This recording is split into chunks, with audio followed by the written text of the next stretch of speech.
Hello students. पिछले video में हमने पृथ्वी तल पर क्षैतिज दिशा में गति करने वाले कणों पर कोरियोलिस बल और उसके प्रभाव का अध्ययन किया। इस वीडियो में हम ऊर्ध्वाधर गति करने वाले कणों पर कोरियोलिस बल और उनके प्रभाव का अध्ययन करेंगे और उसमें भी ऊर्ध्वाधर नीचे की ओर गति करने वाले कण पर ऊर्ध्वाधर कोरियोलिस बल और उसके प्रभाव का अध्ययन करेंगे। Effect of Coriolis force on a body is falling vertically downward। यानी ऊर्ध्वाधर नीचे की ओर गति करने वाले कण पर कोरियोलिस बल का प्रभाव। तो पृथ्वी तल से h ऊंचाई से यदि किसी कण को मुक्त कर दिया जाए तो गुरुत्वीय त्वरण के क्षेत्र में या गुरुत्वीय बल के क्षेत्र में कण पृथ्वी तल की ओर नीचे की ओर गति करता है, जिसके कारण उस पर कोरियोलिस बल का मान minus omega cross V dash से त्वरण ज्ञात किया जा सकता है और द्रव्यमान को गुणा कर बल का मान ज्ञात कर सकते हैं। तो h ऊंचाई से अगर कोई कण ऊर्ध्वाधर नीचे की ओर गति कर रहा है तो इसकी गति की दिशा जो है h हाइट से पृथ्वी के केंद्र की ओर होती है और ओमेगा जो कोणीय वेग है इसकी दिशा दक्षिणी ध्रुव से उत्तरी ध्रुव को मिलाने वाली सरल रेखा के समानांतर चित्रानुसार ओमेगा को प्रदर्शित किया गया है। ओमेगा और वी डैश का अगर सदिश गुणनफल किया जाए तो इसकी दिशा पश्चिम की ओर प्राप्त होती है। उत्तरी गोलार्ध के केस में, चित्रानुसार उत्तरी गोलार्ध के केस में इसकी दिशा पश्चिम की ओर प्राप्त होती है। परंतु कोरियोलिस बल या कोरियोलिस त्वरण में एक माइनस साइन आता है, -2 ओमेगा क्रॉस वी डैश। तो माइनस साइन के कारण इसकी दिशा विपरीत यानी ओमेगा और वी डैश के सदिश गुणनफल के विपरीत पूर्व की ओर होती है। इसके कारण ऊर्ध्वाधर नीचे की ओर गति करने वाले कण पर बल कोरियोलिस बल का मान पूर्व की ओर होता है, जिसके कारण विस्थापन भी पूर्व दिशा में होता है। विस्थापन का मान और त्वरण का मैथमेटिकल वैल्यू, गणितीय मान क्या होगा, ये ज्ञात करने के लिए हम माना h ऊंचाई पर किसी बिंदु z से कण को मुक्त अवस्था में छोड़ दिया जाए तो गुरुत्वीय त्वरण के क्षेत्र में, गुरुत्वीय क्षेत्र के प्रभाव में कण ऊर्ध्वाधर नीचे की ओर गति करता है, जिस पर बल भार बल mg के तुल्य लगता है, त्वरण का मान g होता है। तो किसी समय t पर मुक्त अवस्था में छोड़ने के पश्चात t समय पर कण की जो वेग है v dash g into T, Newton गति के द्वितीय समीकरण से v बराबर ut प्लस हाफ v बराबर u प्लस at से दिया जा सकता है। u का मान 0 है क्योंकि प्रारंभ में कण को मुक्त अवस्था से रिलीज किया जाए तो प्रारंभिक वेग 0 है, u का मान 0 हो गया। a का मान गुरुत्वीय त्वरण g के तुल्य होता है, समय t आ गया। चूंकि कण ऊर्ध्वाधर नीचे की ओर गति करता है और जो निर्देश तंत्र की हमने कल्पना की थी उसमें z डैश की डायरेक्शन है ऊर्ध्वाधर ऊपर की ओर है, इसके कारण माइनस साइन यहाँ पे लिया गया है। तो v dash equal to minus k cap dash g into T. कोणीय वेग का मान लैम्डा अक्षांश पर, जो हमने पिछले लेक्चर में देखा था, omega dash equal to j cap dash omega cos lambda plus k cap dash omega sine lambda. z दिशा में कंपोनेंट साइन कंपोनेंट होता है ओमेगा का और y दिशा में कॉस कंपोनेंट होता है। कोरियोलिस बल का मान ज्ञात करने के लिए हमें -2m omega cross v dash का मान ज्ञात करना है। इसके लिए हम इनका अदिश गुणनफल करेंगे। यहाँ पे -2m हम रह गया है तो आपको ध्यान रखना है इसमें -2m का मल्टीपल होगा। v और ओमेगा के सदिश गुणनफल का मान ज्ञात करने के लिए सारणिक को हल करते हैं। सारणिक में जो पहला रो होता है, पहली पंक्ति जो होती है, उसमें एकांक सदिश i cap dash j cap dash और k कैप डैश को रखा। सेकंड रो में हमने ओमेगा के कंपोनेंट, ओमेगा का केवल y और z कंपोनेंट है, x कंपोनेंट का मान 0 हो गया। तो ओमेगा कॉस लैम्डा और ओमेगा साइन लैम्डा, और थर्ड रो में वी डैश के कंपोनेंट, वी डैश का कंपोनेंट केवल जेड डायरेक्शन में, एक्स और वाई कंपोनेंट जीरो है तो एक्स और वाई की जगह जीरो रख दिया, और जेड कंपोनेंट में माइनस जी टी।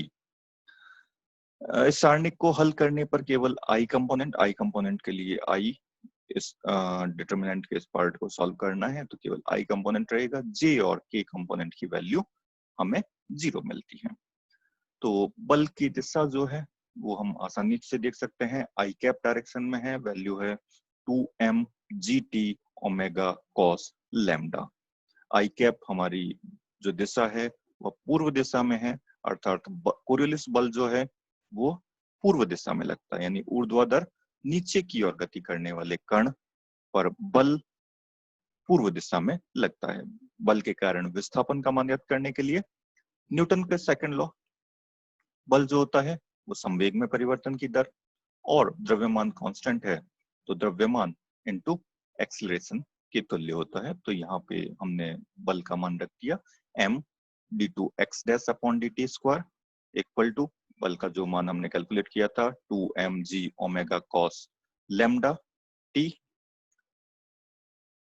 इसका त्वरण की फॉर्म में ज्ञात करने के लिए m से m कैंसिल हो जाएगा, ये त्वरण का वैल्यू आ गया। त्वरण से बल ज्ञात करने के लिए एक बार हम समय के सापेक्ष अवकलन कर दें। इसका समय के सापेक्ष अवकलन करने पर t का अवकलन हो जाता है टी स्क्वायर अपॉन 2, बाकी कांस्टेंट राशि है, कांस्टेंट राशि वैसी ही रहेगी, टी स्क्वायर अपॉन 2, 2 से 2 कैंसिल हो जाएगा तो वैल्यू आ गई dx dash upon dt G omega T G omega cos lambda T square plus constant of integration c। यह समाकलन का नियतांक है।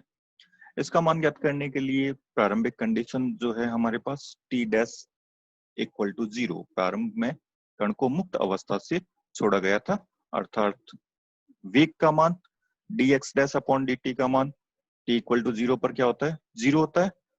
t का मान 0 रखें, वेग का मान 0 रखें तो c का मान हमारे पास में आ गया c इक्वल टू 0।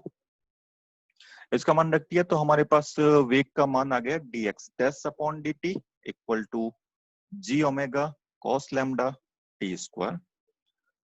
विस्थापन का मान ज्ञात करने के लिए इसका समय के सापेक्ष एक बार और अवकलन करते हैं तो हमारे पास dx डैश अपॉन dt का मान आ गया x डैश, जी ओमेगा कॉस लैम्डा कांस्टेंट है, इसमें कोई परिवर्तन नहीं होगा, टी स्क्वायर का समाकलन होता है T cube by 3, T cube बटे 3, तो 1/3 को हमने आगे लिख दिया, T cube plus constant of integration एक अदर कांस्टेंट जिसको हमने सी डैश से यहाँ पे डिफाइन कर दिया है।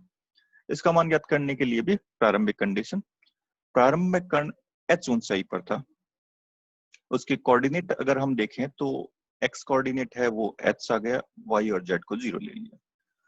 हम अपनी सुविधा के लिए निर्देश तंत्र की कल्पना प्रारंभिक बिंदु पर लें तो x डैश का मान अगर वहां पे 0 माने तो हमारे पास c डैश का मान 0 आ जाए, क्योंकि t इक्वल टू 0 पर x डैश का मान हम 0 ले रहे हैं तो c डैश का मान भी 0 आ गया। तो x डैश का कुल मान आ गया हमारे पास में t समय पर x dash equal to 1/3 g omega cos lambda T cube.